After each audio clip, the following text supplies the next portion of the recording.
La guerre des titans, quand l'alliance Magatech implose.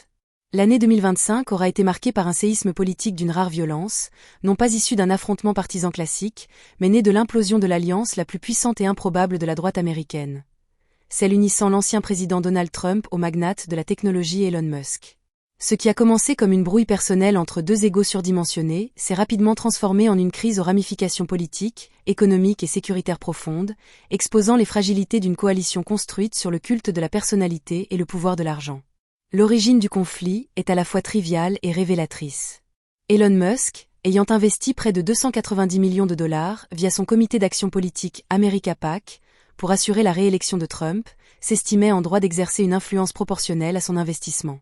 Il aurait espéré un rôle de conseiller omniscient, voire de faiseur de roi, capable d'orienter les nominations clés et la politique fiscale.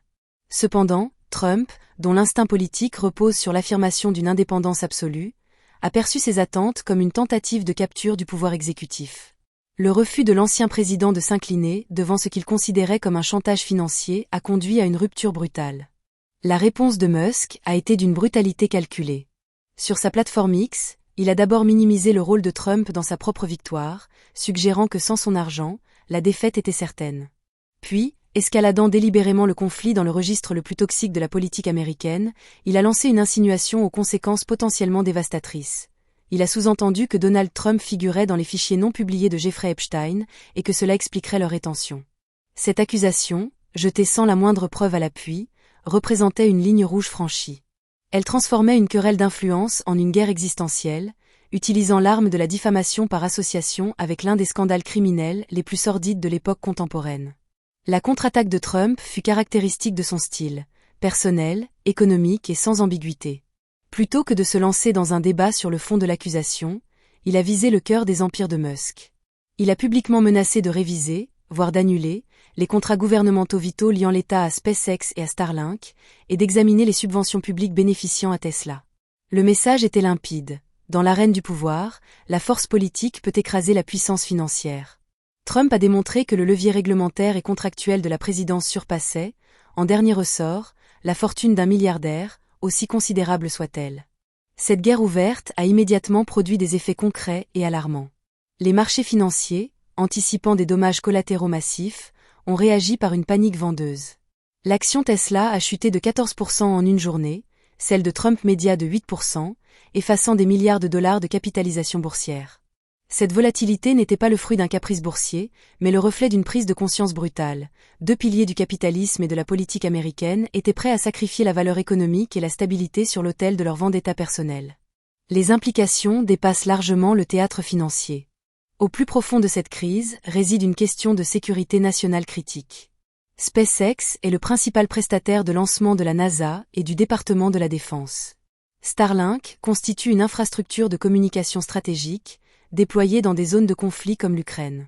Menacer de défaire ces partenariats, c'est jouer avec les capacités opérationnelles des armées américaines, la résilience des communications satellitaires et la souveraineté spatiale des États-Unis. Le conflit a révélé, de manière troublante, à quel point des infrastructures vitales pour la défense du pays sont devenues dépendantes d'entreprises dont le propriétaire unique peut entrer en guerre contre le gouvernement qu'il est censé servir. Politiquement, l'explosion de cette alliance est un cadeau inespéré pour le Parti démocrate à l'approche des élections de mi-mandat de 2026. Alors que le camp républicain aurait dû se structurer autour d'un message unifié, il se retrouve déchiré par une lutte intestine spectaculaire.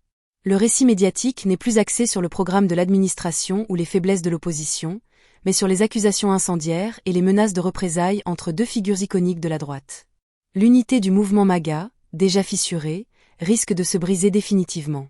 La velléité de Musk de fonder un « parti de l'Amérique », aussi farfelue soit-elle, illustre la tentation d'une scission qui, même minoritaire, pourrait siphonner suffisamment de votes conservateurs pour faire basculer des scrutins serrés en faveur des démocrates. Enfin, cet épisode met en lumière une évolution inquiétante de l'écosystème informationnel et du débat public. L'accusation lancée par Musk concernant les fichiers Epstein est un cas d'école de désinformation à haut niveau. Une affirmation gravissime, dépourvue de preuves, émise par une figure d'autorité disposant d'une méga-caisse de résonance. Elle démontre comment des plateformes contrôlées par des intérêts privés peuvent être instrumentalisées pour lancer des attaques politiques de la plus basse intensité morale, sapant davantage la confiance déjà fragile des citoyens envers leurs institutions et la notion même de vérité factuelle. En définitive, la guerre Trump-Musk est bien plus qu'un feuilleton people à l'échelle présidentielle. Elle est le symptôme d'une démocratie où les frontières entre pouvoir économique, influence médiatique et autorité politique sont devenues poreuses au point de se confondre. Elle révèle les dangers d'une dépendance stratégique excessive envers des entrepreneurs tycoons dont les motivations peuvent être imprévisibles et les loyautés conditionnelles. Elle expose la vulnérabilité d'un mouvement politique construit autour d'une personnalité unique, lorsqu'une autre personnalité tout aussi puissante décide d'en devenir le fossoyeur. La résolution de ce conflit, qu'elle passe par un armistice négocié ou par une escalade destructrice, définira non seulement l'équilibre des forces au sein de la droite américaine, mais testera également la résilience des institutions face à la collision dévastatrice de l'hyperrichesse et de l'hyperpouvoir.